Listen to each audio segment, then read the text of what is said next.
ये जो crystalline solid जो दिया हुआ है, हम लोग पिछले वीडियो में देखे थे क्रिस्टलाइन और एमॉर्फस सॉलिड के बारे में। तो हम लोग यहाँ पर देखेंगे क्रिस्टलाइन सॉलिड के बीच का इंटरमोलिकुलर फोर्स या फोर्स ऑफ अट्रैक्शन किस तरह का है, उनके आधार पर इनको हम लोग 4 भागों में डिवाइड किए हैं। तो पहला दिया हुआ आयनिक सॉलिड्स, सेकंड दिया हुआ कोवेलेंट सॉलिड्स, तीसरा दिया हुआ मॉलिक्यूलर सॉलिड्स और फोर्थ में दिया हुआ मेटालिक सॉलिड्स। तो हम लोग देखते हैं आयनिक, यहाँ पर जो हम लोग पढ़ेंगे वो आयनिक सॉलिड्स के बारे में देखते हैं। तो आयनिक सॉलिड्स जो होता है, ionic solids are made up of oppositely charge ion that is cation on anions. तो ये जो आयनिक सॉलिड्स है ये आपका कैटायंस या एनायन से बने होते हैं और ये जो होता है आपका आयनिक बॉन्ड के द्वारा लिंक होते हैं। तो हम लोग जानेंगे कि आयनिक बॉन्ड क्या होता है। तो जैसे कोई भी एटम जो दिया हुआ अपना ऑक्टेट या डुप्लेट यानी कि बाहर में 8 इलेक्ट्रॉन पूरा करना चाहता है या 2 इलेक्ट्रॉन पूरा करना चाहता है, तो किसी दूसरे एटम को अपना इलेक्ट्रॉन या तो ट्रांसफर करेगा या दूसरे किसी एटम से अपना इलेक्ट्रॉन को गेन करेगा, यानी कि या तो इलेक्ट्रॉन को ट्रांसफर करेगा या तो गेन करेगा। और इस क्रम में दोनों के बीच जो बॉन्ड बनेगा वो होगा आपका आयनिक बॉन्ड। जैसे हम लोग देखते हैं शादी के दौरान जब लड़की के पिता अपना लड़की को लड़के वालों को देते हैं और लड़के वाला जब उसको गेन कर लेते हैं, तो लड़की के पिता जब लड़की को दान करते हैं तो उनके फैमिली से एक मेंबर कम हो जाता है और फैमिली का एक मेंबर जब कम हो जाता है तो उनके घर का खर्च कम हो जाता है और खर्च कम हो जाता है तो उनका बचत ज्यादा होता है। बच जाता है मतलब उनका सेविंग पॉजिटिव में हो जाता है। तो हम लोग करेंगे जो ट्रांसफर कर रहा है उनमें पॉजिटिव चार्ज होता है। दूसरी तरफ हम लड़का पक्ष में देखते हैं तो उनका एक फैमिली का मेंबर बढ़ जाता है, मतलब इंक्रीज कर जाता है। तो उनका जो खर्च है, घर का खर्च अब थोड़ा बढ़ जाता है। अब बढ़ जाता है तो उनका सेविंग यानी कि बचत कम होगा बचत मतलब माइनस में होगा। यानी कि जो इलेक्ट्रॉन को ट्रांसफर करेगा उसमें पॉजिटिव चार्ज होगा और जो इलेक्ट्रॉन को गेन करेगा उसमें नेगेटिव चार्ज होगा।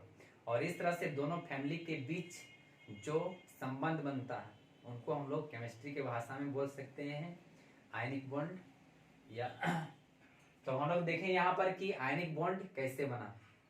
तो ये जो है आयनिक सॉलिड्स वो आयनिक बॉन्ड के द्वारा लिंक होंगे एक दूसरे से और साथ में ये जो होगा कैटायन और एनायन से मिलकर बने होंगे। अब तीसरा देखते हैं, इनका एग्जाम्पल जो दिया हुआ है, ये एग्जाम्पल देख के हम लोग पहचान सकते हैं कि ये आपका आयनिक सॉलिड का एग्जाम्पल है। तो ये जो दिया हुआ है आपका ये मेटल होंगे और इधर वाला जो होगा वो नॉन मेटल होगा, यानी कि जिसका वैलेंस इलेक्ट्रॉन या तो 1 होगा या 2 होगा या 3 होगा वो आपका मेटल में आ जाएंगे। और अगर 4, 5, 6 और 7 है तो ये आपका नॉन मेटल में आ जाएगा, मतलब वैलेंस इलेक्ट्रॉन अगर ये होगा तो नॉन मेटल में आएगा। और ये दोनों जो होगा यहाँ पर जैसे एग्जांपल दिया हुआ है सोडियम और क्लोरीन, तो यहाँ पर देखते हैं सोडियम जो है उसका वैलेंस इलेक्ट्रॉन 1 है और यहाँ जो क्लोरीन है उसका वैलेंस इलेक्ट्रॉन 7 है। तो इस तरह से हम देख के कर सकते हैं कि जो NaCl है वो आपका आयनिक सॉलिड है। ठीक उसी तरह से KCl में देखेंगे तो पोटेशियम जो है उसका वैलेंस इलेक्ट्रॉन 1 है और Cl जो है उसका वैलेंस इलेक्ट्रॉन 7 है। तो ये एग्जांपल देख के हम बता सकते हैं कि ये एग्जांपल आयनिक सॉलिड का। उसी तरह से इसका देखते हैं CaF2 का, तो कैल्शियम जो दिया हुआ उसका वैलेंस इलेक्ट्रॉन 2 है और फ्लोरीन जो दिया हुआ उसका वैलेंस इलेक्ट्रॉन 7 है।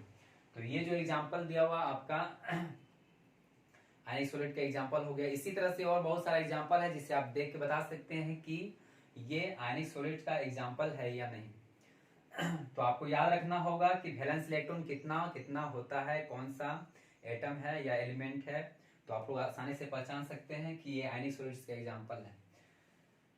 अब अगला हम लोग देखते हैं इसका कैरेक्टरिस्टिक्स के बारे में। तो फर्स्ट दिया हुआ है कि ionic solids have closed pack structure. हम लोग जानते हैं कि ये जो आयनिक सॉलिड्स है इनके बीच का इंटरमोलिकुलर फोर्स या बोल सकते हैं फोर्स ऑफ अट्रैक्शन बहुत ज्यादा होता है इनके पार्टिकल्स के बीच, जिनके कारण ये आपस में क्लोजली पैक रहते हैं। तो ये आयनिक सॉलिड्स क्लोजली पैक होते हैं due to force of attraction इनके पार्टिकल्स के बीच ज्यादा होता है। कहते हैं ionic solids have very high melting and boiling points. तो आयनिक सॉलिड्स के बीच का फोर्स ऑफ अट्रैक्शन बहुत ज्यादा होने के कारण ये एक दूसरे से बहुत ही क्लोजली पैक होते हैं। इस तरह से मान लीजिए इस तरह से होते हैं। तो इनको अगर टेम्परेचर देंगे तो पहले यहाँ से बॉन्ड को अलग होना होगा, फिर ये धीरे धीरे करके अलग होगा। और इस तरह से हम लोग को टेम्परेचर पहले बॉन्ड को हटाने में टेम्परेचर देना होगा, फिर बॉन्ड को टेम्परेचर दे के फिर तोड़ के अलग करने में मतलब टेम्परेचर देना होगा। तो इस तरह से हम लोग को टेम्परेचर बहुत ज्यादा देना होगा। तो आयनिक सॉलिड्स का मेल्टिंग और बॉइलिंग पॉइंट बहुत ज्यादा होने के पीछे के कारण रीजन है कि इनके बीच का फोर्स ऑफ अट्रैक्शन ज्यादा होता है, जिनके कारण टेम्परेचर हम लोग को ज्यादा देना पड़ता है। These are non-conducting in the solid state and conducting in molten state और aqueous solution। तो यहाँ पर हम लोग देखते हैं कि ये जो आयनिक सॉलिड्स हैं, ये अगर ड्राई फॉर्म यानी सूखा हुआ, जैसे हम लोग कॉमन साल्ट लेते हैं, जैसे हम लोग खाने में यूज करते हैं यानी साधारण नमक, इसको अगर हम लोग सूखा हुआ फॉर्म में है और इससे अगर इलेक्ट्रिक करंट को पार कराएंगे तो इससे होकर इलेक्ट्रिक करंट फ्लो नहीं होगा। लेकिन उसी को अगर हम लोग वाटर में घोल देते हैं और उसमें हम लोग इलेक्ट्रिक करंट को पार कराएंगे तो उससे होकर इलेक्ट्रिक करंट फ्लो करना शुरू हो जाता है। तो इसका मतलब हुआ कि जो आयनिक सॉलिड्स होते हैं वे अगर ड्राई फॉर्म में है, तो अगर सॉलिड फॉर्म में है तो वो उससे होकर इलेक्ट्रिक करंट फ्लो नहीं करेगा, जबकि अगर वो एक्वा सॉल्यूशन में है या मोल्टेन स्टेट में है तो उनसे होकर इलेक्ट्रिक करंट फ्लो करना शुरू हो जाएगा। तो आयनिक, अगला देखते हैं हम लोग कि ionic solids are generally dissolve in water which is of polar nature.